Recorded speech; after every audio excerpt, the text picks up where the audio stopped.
Bueno, buenos días a todos. Ahí están ingresando los distintos participantes. Vamos a guardar unos minutos para que puedan ingresar desde la sala de espera todos los inscriptos y comenzamos. Esperamos algunos minutos nomás y damos comienzo. Ya están ingresando de a poquito.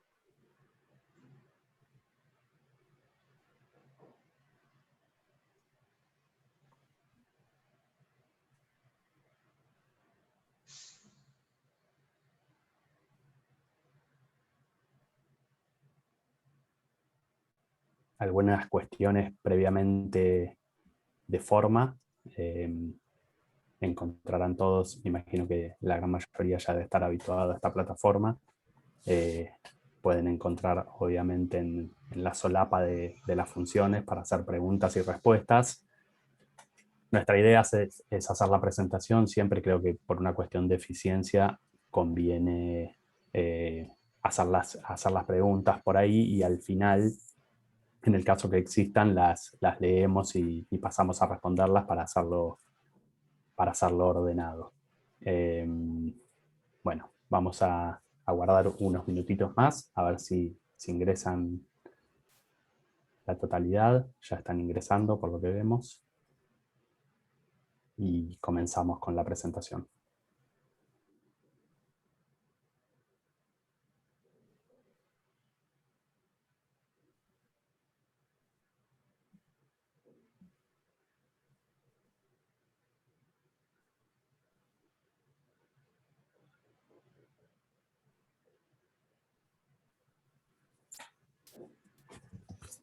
Muy bien.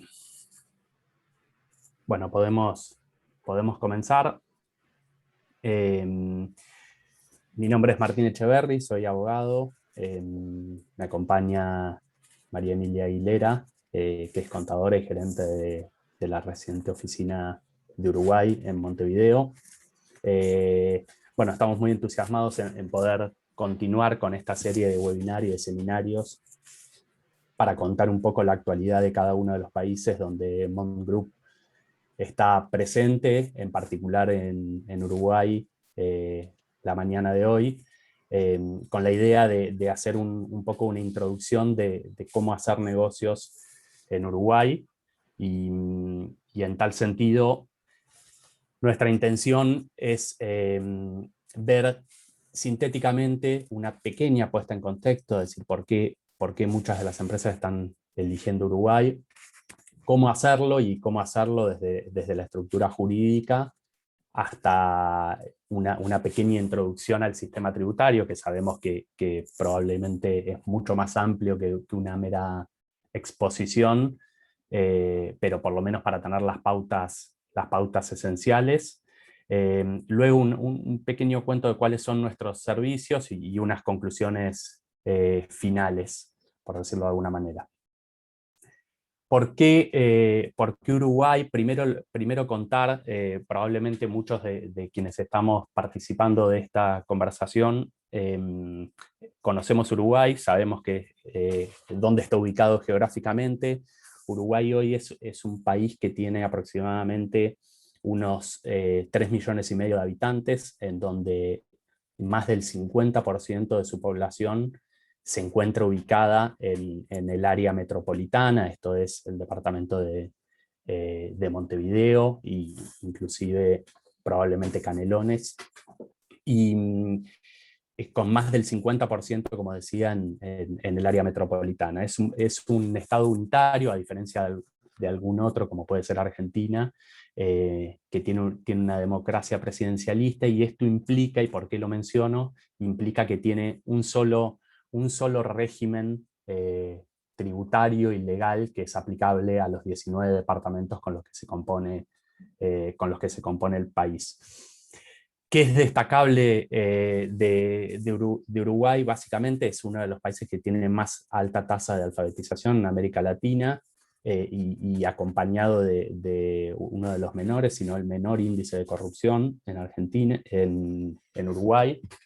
Y junto con Chile y Argentina, esto quería decir, uno de los mayores índices de desarrollo humano, lo que ocasiona tener recursos humanos altamente competitivos, calificados y multilingües. Esto obviamente deriva en que Uruguay es un país seguro físicamente, pero también seguro y con estabilidad en lo legal, ¿no? Y en las normas tributarias fundamentalmente. Dos puntos para destacar que me parece importante tener en cuenta y que hemos destacado en cierta medida para mencionar. La promoción de las inversiones, el extranjero y el uruguayo es tratado de la misma manera y tiene el mismo rango en cuanto a calificación. Tiene un marco legal atractivo. Existen las zonas francas, que son en donde los usuarios están exentos de todos los impuestos creados o a crearse en el futuro, lo que le otorga estabilidad en los beneficios, excepto en lo que se refiere a contribuciones a la seguridad social. Después tiene un régimen de admisión temporaria para ciertas materias primas e insumos que pueden ser modificados y exportados en los 180 días posteriores. Luego, puertos y aeropuertos con libre tránsito.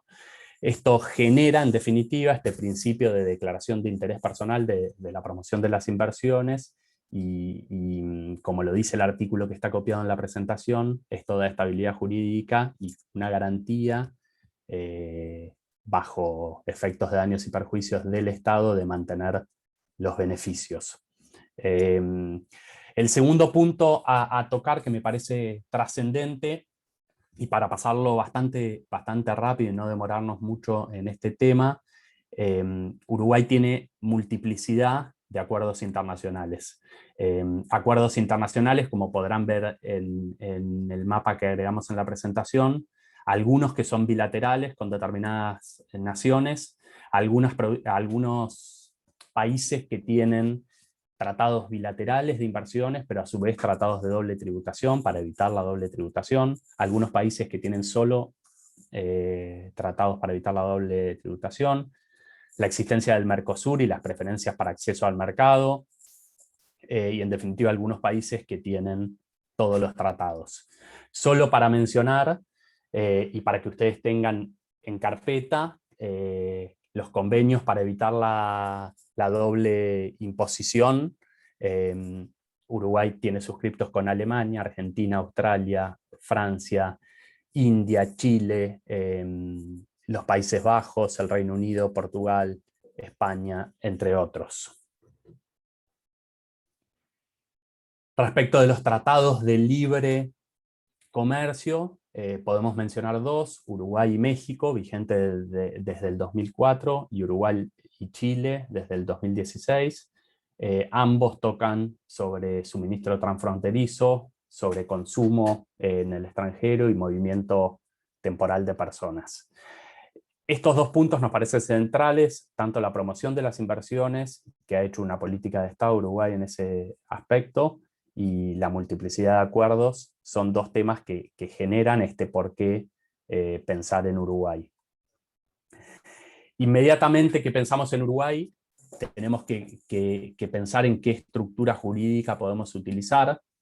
No los quiero aburrir con esto, pero básicamente mencionar sintéticamente que las sociedades que están en Uruguay son muy similares a las de los países de la región: la sociedad anónima, la sociedad de responsabilidad limitada, el reciente tipo social, que tiene algo más de antigüedad en Chile y más o menos de la misma época en Argentina, que son las sociedades por acciones simplificadas, en particular en Uruguay a partir de la ley 19.820, en septiembre del 2019 comenzó a instaurarse este sistema. Lógicamente que seguido a ello comenzó el tema de público y notorio conocimiento del COVID-19 y la afección que generó, con lo cual alguna demora en la implementación, sobre todo de la parte y de la faceta electrónica y digital, pero las sociedades por acciones simplificadas funcionan muy bien, son un tipo social muy dúctil y recomendable para para comenzar a hacer negocios. Todos los tipos sociales tienen un procedimiento que es muy simple de registración, lógicamente que van en orden desde la SAS, siendo el más simple, hasta el más complejo, la sociedad anónima. Y fundamentalmente esto tiene que ver con que se plantea una reserva de nombre de inicio, posteriormente se procede a la firma del estatuto en todos los casos. En el caso de las sociedades anónimas hay un punto intermedio en donde un control de legalidad y de forma realiza la Auditoría Interna de la Nación, mientras que las SRL y las sociedades por acciones simplificadas, que justamente son eso, valga la redundancia, son más simples en cuanto a su proceso de inscripción y de operatividad, pasan directamente, sin entrar en la Auditoría Interna de la Nación, pasan directamente al Registro Nacional de Comercio, que hace una calificación ágil, aproximadamente en 5 días, si opera y fue iniciada con el estatuto modelo que establece la ley, y instantáneamente pasa a la faceta tributaria de la Seguridad Social, esto es DGI, la Dirección General Impositiva y el Banco de Previsión Social, para una inscripción que es simultánea en ambos casos, y posteriormente regresa el trámite, todo esto con comunicaciones electrónicas al registro de comercio, que otorga la inscripción definitiva y permite la retiración, el retiro del trámite. ¿Qué paso queda posteriormente a este pequeño proceso? En 30 días debe comunicarse al Banco Central los beneficiarios finales, es decir, quienes sean los socios con mayor porcentaje del 15% o que tengan el control de la sociedad. Respecto de las diferencias y los plazos, las sociedades anónimas en general tienen un objeto, sirven para múltiples actividades y tienen un objeto amplio, conocido como un objeto ómnibus, que pueden tener operaciones en lo comercial, industrial, servicios, entre otros. El plazo de constitución, teniendo en cuenta que tiene un procedimiento un poquito más largo, como mencionamos, puede durar unos 3 meses. Es por eso que en Uruguay es muy utilizado la compra de compañías ya conformadas y que tengan 0 actividad. Es un proceso habitual. Posteriormente, lo que dijimos, la inscripción en el registro, en DGI y en BPS. Las acciones pueden ser nominativas, siempre hablando de la sociedad anónima, nominativas al portador, y ahí se encuentra el deber de informar al beneficiario final, al Banco Central, como así también en cada oportunidad de cambio de ese beneficiario final hay un plazo de 30 días con un tiempo un poco mayor en el caso de que los beneficiarios finales sean no residentes. De cualquier manera, en este último caso, cuando no son residentes, como tenemos claro que la documentación tiene que venir de otro país, con las formalidades que habitualmente se establecen, apostilladas, legalizadas, etc., siempre es conveniente tomar el plazo menor. Importante tener en cuenta que no hay requisitos de mínimos ni máximos en cuanto al capital, que debe estar expresado en moneda uruguaya. Antiguamente existía una limitación, un capital mínimo, esto fue derogado, y hay que tener en cuenta que el aumento del capital puede implicar una reforma de estatutos. Habitualmente se genera una comunicación, un aviso a la Auditoría Interna de la Nación. Los accionistas, esto es importante, inicialmente y en la Constitución, por una cuestión de mantener la affectio societatis, deben ser 2 socios, pero posteriormente la sociedad puede funcionar con un único socio. No hay requisitos de nacionalidad, los socios pueden ser personas físicas o jurídicas, uruguayos o extranjeros, no tienen que tener una residencia local, reiteramos. Los directores podemos establecer la misma condición, no requieren, pueden ser personas físicas o jurídicas, nacionales o extranjeros, no requieren una residencia local. Este sí es un signo distintivo con algunas de otras de las legislaciones de la región. Y lo que sí debe establecerse, y esto sí es una condición, es denunciar un domicilio local a fines tributarios y en algunos casos un representante en Uruguay. Tener en cuenta que el domicilio, como también ocurre en otras legislaciones, el domicilio hace referencia a la localidad, al departamento en donde va a ser inscripta esa sociedad. Bien, por supuesto que tienen que llevar contabilidad y libros societarios que van a estar certificados por el Registro Nacional de Comercio. Los registros de estados contables, hay algunos límites que podrán ver ahí para aquellos estados contables que tienen que ser presentados ante la Auditoría Interna de la Nación. Y la declaración jurada anual debe presentarse en la DGI con sus estados contables con 4 meses al cierre del ejercicio. Bien. Las sociedades de responsabilidad limitada, la diferencia que podemos marcar es que tienen que tener 2 o más socios y pueden tener un máximo de 50. Tener en cuenta que, a diferencia de las sociedades anónimas, pueden hacerse por instrumento privado también. No tienen un capital mínimo, su capital se divide en cuotas. Las personas, tampoco existen condiciones de nacionalidad, pueden ser uruguayos o extranjeros. Los administradores también pueden ser uruguayos o extranjeros, personas físicas o jurídicas, y que tendrán que designar un domicilio efectivamente. Y la responsabilidad de los socios, por supuesto, es limitada a la integración de las cuotas que han suscrito. Las sociedades por acciones simplificadas, ¿cuál es el beneficio? Bueno, el trámite es notoriamente más rápido, puede tener un plazo de constitución de unos 30 días. Todavía no está completamente implementada su constitución digital, pero sí los plazos son cortos. No hay un contralor ni aprobación de la Auditoría Interna de la Nación.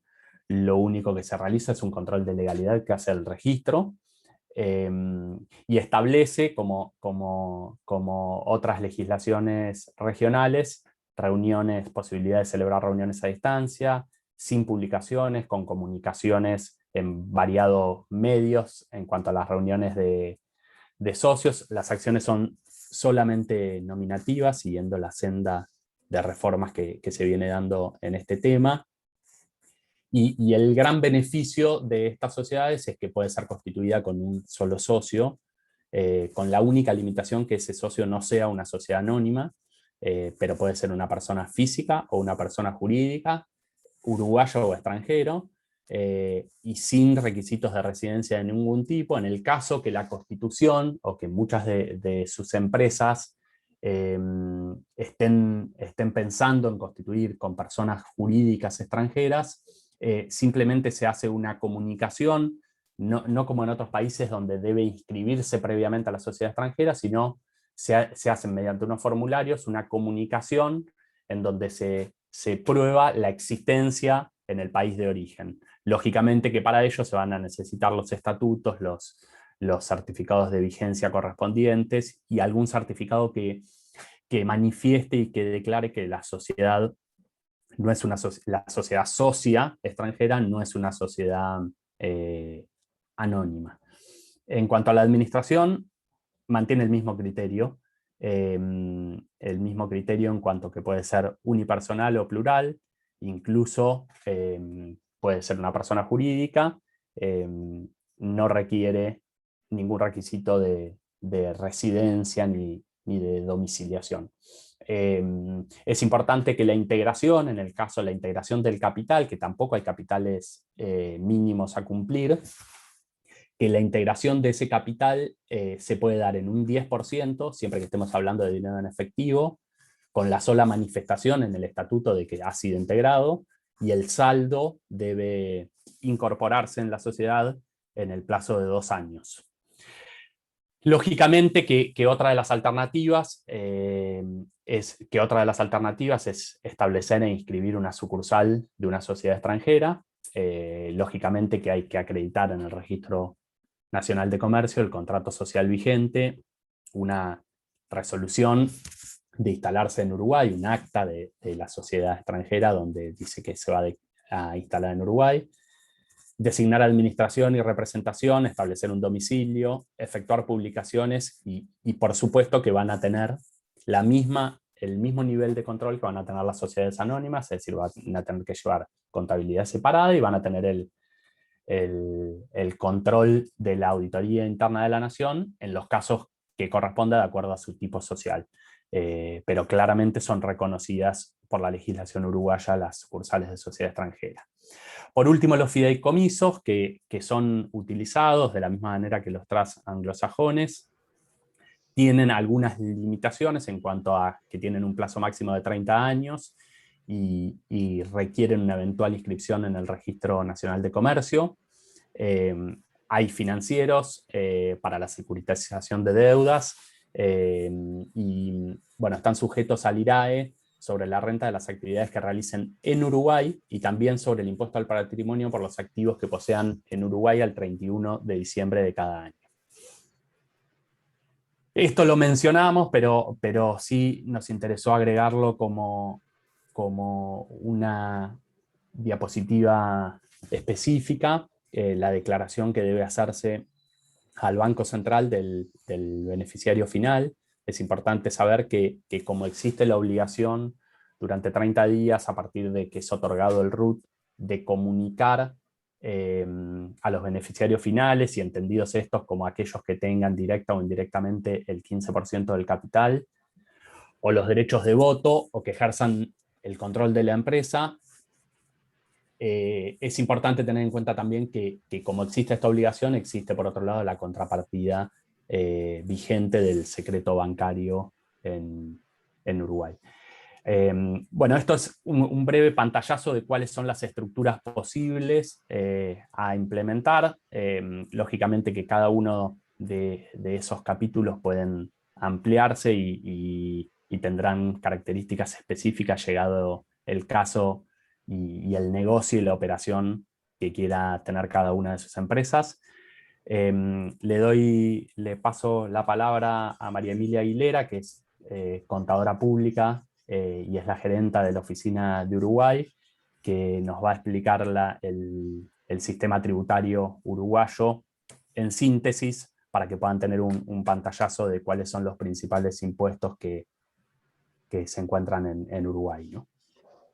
Bueno, buenos días, gracias Martín. Ahora vamos a ver cómo está conformado nuestro sistema tributario uruguayo. Vamos a ver que nuestros principales impuestos directos son el impuesto a la renta y el impuesto al patrimonio. Dentro del impuesto a la renta tenemos el impuesto a la renta de las actividades económicas, que es el IRAE, el impuesto a la renta de las personas físicas, el IRPF, y el impuesto a la renta de los no residentes, que es el IRNR. Por otra parte tenemos el impuesto al patrimonio, que este se divide en impuesto al patrimonio de personas jurídicas e impuesto al patrimonio de las personas físicas, que luego lo vamos a ver. Con respecto a los principales impuestos indirectos de Uruguay, tenemos el impuesto al valor agregado y tenemos el impuesto específico interno, que es el IMESI, que lo que hace este impuesto es gravar la primera enajenación de determinados bienes, como por ejemplo las bebidas, tabaco, vehículos cosméticos, entre otros artículos. Bueno, tenemos el impuesto a la renta, que luego de la reforma tributaria que hubo en el año 2007, que lo que se tuvo como objetivo fue promover una mayor eficiencia y equidad en el sistema tributario uruguayo, se creó el impuesto a la renta de las personas físicas, se creó también el impuesto a la renta de los no residentes y se actualizó el impuesto a la renta de las actividades empresariales. Vamos a ver el IRAE y lo que grava este impuesto son las rentas netas de fuente uruguaya derivadas de actividades económicas de cualquier tipo de naturaleza. ¿Quiénes son los sujetos pasivos de este impuesto? Las sociedades residentes en la República y los establecimientos permanentes de entidades no residentes en Uruguay. Algunos ejemplos de establecimientos permanentes son, por ejemplo, sucursales, oficinas, talleres, sedes, fábricas, entre otros. La tasa de este impuesto es el 25%. Bueno, nuestro país se rige bajo el principio de la territorialidad, que esto significa que solo van a pagar impuestos por las actividades desarrolladas exclusivamente en territorio uruguayo. Esto es algo muy importante para aquellas empresas que quieran constituir la holding de su empresa aquí en Uruguay, ya que algo muy importante es que las rentas que la sociedad uruguaya obtenga por rentas originadas en el exterior no van a estar alcanzadas por este impuesto, por el IRAE, ya que se rige bajo el principio de territorialidad. Sí, solo agregar ahí, lógicamente, que es un punto importante que nosotros quisimos incluir en la charla, porque posibilita acumular beneficios en Uruguay sin la necesidad de tener que pagar impuestos, ¿no? Oportunamente vamos a hacer alguna charla, algún webinar específicamente sobre este tema y sobre la posibilidad de establecer la holding en Uruguay, pero es realmente un sello distintivo que otorga la legislación uruguaya y que creo puede ser útil, o creemos que puede ser útil para el desarrollo de las operaciones de sus empresas, ¿no? Bueno, con respecto a los dividendos distribuidos por una sociedad uruguaya, con respecto a los originados en renta de fuente uruguaya, tenemos que para las personas físicas residentes, la distribución va a estar grabada por el IRPF a una tasa del 7%. Con respecto a las personas no residentes, va a estar grabado por el impuesto a las rentas de los no residentes a una tasa también del 7%. En lo que tiene que ver con los dividendos originados en inversiones en capital mobiliario en el exterior, para las personas físicas residentes va a estar grabada una tasa del 12% y para las personas físicas no residentes no van a estar grabados. Y por último, los originados en otras inversiones en el exterior no van a estar grabados por los impuestos.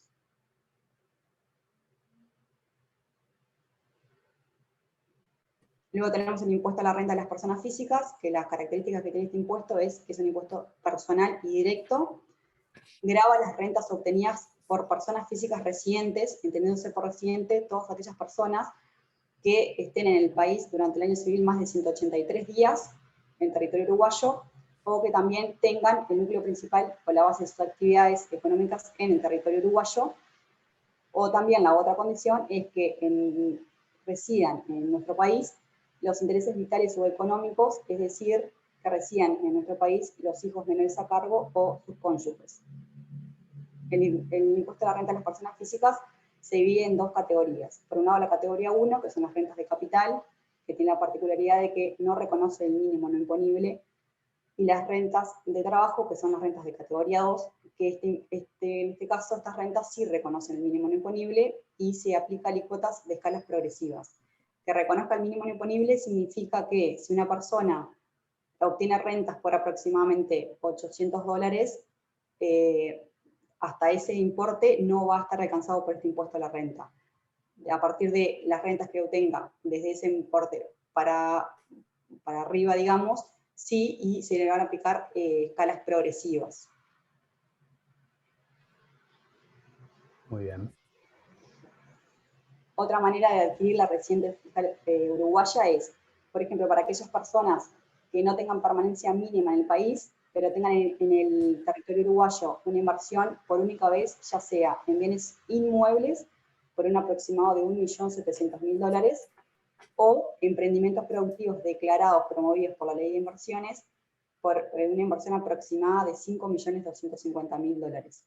Por otra parte, las personas que sí tengan una presencia mínima en el país de 60 días y posean una inversión en territorio nacional a partir de julio del 2020, ya sea que tengan bienes inmuebles por una inversión aproximada de $380.000 o emprendimientos también productivos declarados, promovidos por la Ley de Promociones y además que generen 15 puestos de trabajo con una inversión de $1.630.000.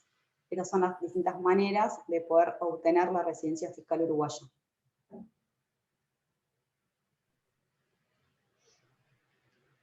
Por otro lado, tenemos el impuesto a la renta de los no residentes, que lo que grava este impuesto son las rentas provenientes de fuente uruguaya obtenidas por personas físicas o jurídicas no residentes, sin que configure establecimiento permanente en el país. Esto es muy importante porque en el caso de configurar establecimiento permanente en el país, como habíamos visto, esta persona o empresa va a estar alcanzada por el IRAE y no por el IRNR. Como ejemplo de rentas de fuente uruguaya para no residentes, podemos tener las rentas de actividades empresariales y las rentas asimiladas a la enajenación habitual de inmuebles, importantes siempre que no configure establecimiento permanente en Uruguay, y también las rentas correspondientes a servicios personales prestados por personas físicas no residentes en relación de dependencia con empresas residentes. La liquidación de este impuesto es el 31 de diciembre de cada año y la tasa oscila entre un 7% y un 12%. Muy bien. Luego tenemos el impuesto al patrimonio de las personas jurídicas, que lo que grava este impuesto es el patrimonio neto fiscal de bienes y derechos situados, colocados o utilizados económicamente en la República. La tasa para las personas jurídicas es un 1,5%, y en el caso para las personas jurídicas que se encuentran domiciliadas en países de baja o nula tributación, la tasa de este impuesto va a ser de un 3%. Y luego tenemos el impuesto al patrimonio de las personas físicas, que aquí es para aquellas personas que tengan bienes por un monto mayor, en este caso a $115.000 aproximadamente, va a tener que pagar el impuesto al patrimonio en cabeza de persona física. Las tasas va a variar de acuerdo al impuesto al patrimonio que genere sus rentas, y van a ir de un 0,2% hasta un 0,5%. Y la fecha de liquidación de este impuesto también es el 31 de diciembre de cada año. Luego tenemos el impuesto al valor agregado, que lo que grava es la circulación interna de bienes, la prestación de servicios dentro del territorio nacional y las importaciones de bienes. La tasa del IVA es un 22%, luego hay determinados bienes y servicios que están gravados en una tasa reducida, que es la tasa del 10%, que son, por ejemplo, los servicios de salud, medicamentos, hoteles, entre otros. Y luego tenemos ciertos bienes que están exonerados de este impuesto, como son, por ejemplo, los libros, los diarios y las exportaciones en general.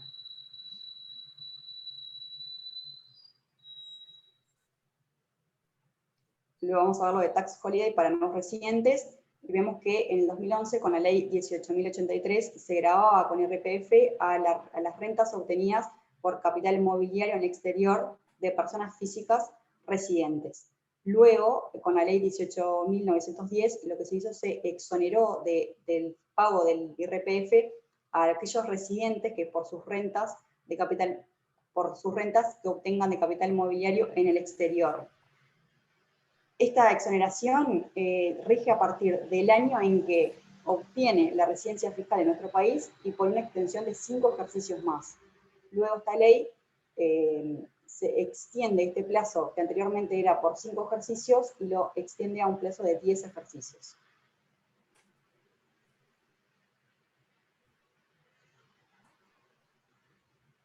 Bueno, luego vamos a ver los regímenes especiales que tenemos de zonas francas, que las zonas francas son áreas de territorio nacional de propiedad público-privada que están delimitadas con el fin de garantizar el aislamiento con el resto del territorio nacional. Actualmente en Uruguay contamos con 11 zonas francas, 2 de ellas están destinadas exclusivamente a la producción de celulosa, otras 2 se encuentran en edificios de Montevideo que solo prestan servicios, y las restantes zonas francas reúnen empresas de distintos tipos, como por ejemplo distribuidores, laboratorios, servicios financieros. Las zonas francas en nuestro país se encuentran en Montevideo y en áreas metropolitanas, pero también tenemos algunas que se encuentran en el interior del país. Sí, ahí es importante agregar, Emilia, que creo que también es un signo distintivo de este régimen en Uruguay, es que existen edificios, particularmente 2, entiendo Montevideo, exclusivamente para servicios de zona franca, es decir, no solo están incluidos los bienes, sino los servicios. Y contiene una exoneración en todos los tributos, como lo vas a ver ahora, ¿no? Exactamente. Bueno, los usuarios de zona franca están exentos de todos tributos. El Estado le asegura al usuario durante la vigencia de su contrato las exoneraciones tributarias y beneficios de todos tipos de tareas, de actividades que realice dentro de la zona franca. La excepción que encontramos a esta exoneración es el pago de las contribuciones a la seguridad social por el personal que trabaja dentro de la zona franca. Esto para esto no rige la exoneración y el empleador debe pagar lo correspondiente a la contribución a la seguridad social.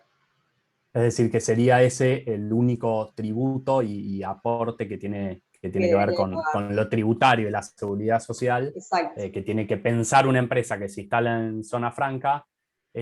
También oportunamente será materia de otra charla en mayor profundidad, pero para que tengan en su cabeza, el único gasto tributario y de seguridad social sería las contribuciones por los empleados que tienen dentro de zona franca, ¿no? Acá Emilia les va a contar por ahí el tema de los aportes a la seguridad social, que tiene que ver con básicamente los gastos de contratación de personal, ¿no? Bien, con respecto a los aportes jubilatorios, vemos que el aporte personal asciende a un 15% y el aporte patronal a un 7,5%, siendo el aporte patronal el que va a tener que pagar el patrón, digamos. El aporte personal forma parte de las deducciones para los dependientes. Luego, a modo de información, tenemos las tasas de aportes a FONASA, que FONASA es el Fondo Nacional de Salud, o sea, la cobertura que tenemos aquí en Uruguay, y vemos que las tasas varían de acuerdo, primero, a la remuneración que obtiene la persona. Vemos que hasta 2,5 BPC, que BPC es base de prestaciones y contribuciones, que son 2,5 son aproximadamente $283. Cuando una persona obtiene una remuneración menor a ese importe, va a tener un aporte básico de un 3%, y en el caso de que tenga una remuneración mayor a dicho importe, va a variar su aporte a FONASA de acuerdo a si tiene cónyuge a cargo o hijos menores a cargo. Las tasas varían desde un 4,5% para aquellas personas sin cónyuge y sin hijos a cargo, hasta un 8% para aquellas personas con cónyuge y con hijos a cargo.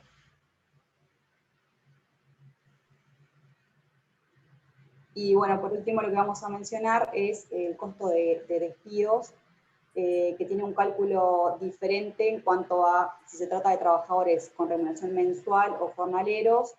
Lo importante es, luego que se determina el monto sobre el cual se debe abonar el despido, la unidad del trabajador va a corresponder una unidad por cada año o fracción de actividad con un tope máximo de 6 mensualidades. Ese para el caso de los trabajadores mensuales. En el caso de los trabajadores jornaleros, el tope de la indemnización va a ser, en todos los casos, 150 jornales y no puede excederse de ese monto. Bien. Bien, sí, un poco para cerrar, nos parece importante también destacar y que se lleven de esta charla es que el costo en indemnizaciones por despidos tiene un tope que es este que mencionó Emilia, a diferencia de por ahí lo que establecen otras legislaciones más protectorias, ¿no? Bueno, llegamos acá al final de lo que es el contenido de la charla. Nos gustaría por ahí darle la palabra ahora a María Elena Amigo, que es la gerenta general del grupo y de Mom Group, para que les cuente sintéticamente cuáles son los servicios que ofrecemos en las distintas oficinas y también en la oficina de Montevideo, ¿no? Hola, muy buenos días. ¿Me escuchas bien, Martín? Perfecto. Ok. Bueno, muy agradecidos por la asistencia de hoy, y contarles que para quienes estén interesados en aclarar dudas o inquietudes de la presentación de hoy, vamos a quedar a disposición. Y si alguno ya está con la iniciativa de iniciar una operación en Uruguay, sabemos y conocemos que siempre está el temor de cómo cómo iniciar una operación en el exterior. Siempre existe el temor de un costo alto de iniciar estas operaciones, pero quiero comentarles que hoy en la mayoría de los países hay empresas, hay compañías que se dedican exclusivamente a recibir la inversión extranjera, y que es el caso nuestro, que ya estamos en 11 países, en donde les colaboramos en el proceso de constituir la sociedad, les acompañamos en la operación del día a día, proporcionándoles el domicilio, llevamos la contabilidad, la administración tributaria, si alguno necesita tramitar visa, tramitamos sus visas, actuamos de forma integral, de tal manera de que ustedes puedan operar sin mayor inconveniente y con la tranquilidad que hay un estudio acompañándole. Nosotros siempre también, al iniciar una operación en el exterior, siempre tienen que considerar las dos puntas, el origen y el destino.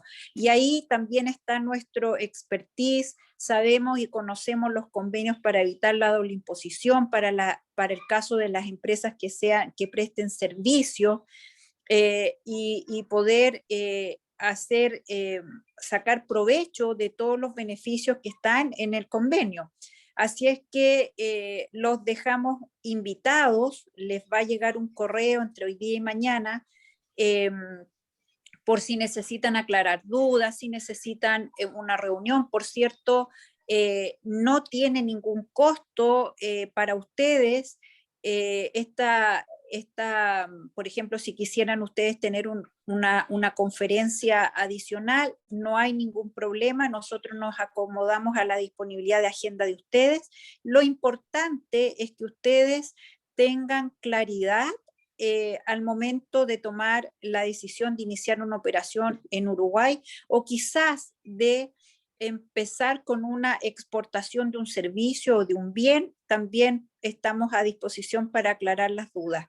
Bueno, no más que desearles un buen día, y agradezco a Martín y a Emilia que nos han colaborado en este día. Ellos son parte de nuestra oficina Mont Uruguay, así es que muchas gracias a todos por haber participado de esta conferencia. Bueno, gracias Marilena, y también hago extensivo el agradecimiento a todos los que participaron. Desde ya quedamos completamente a disposición por cualquier consulta que tengan respecto de los temas que vimos acá, o de cualquier otro tema que tenga que ver con su negocio. Así que, bueno, estamos a disposición. Muchas gracias. Hasta luego. Adiós. Chau, chau. Hasta luego.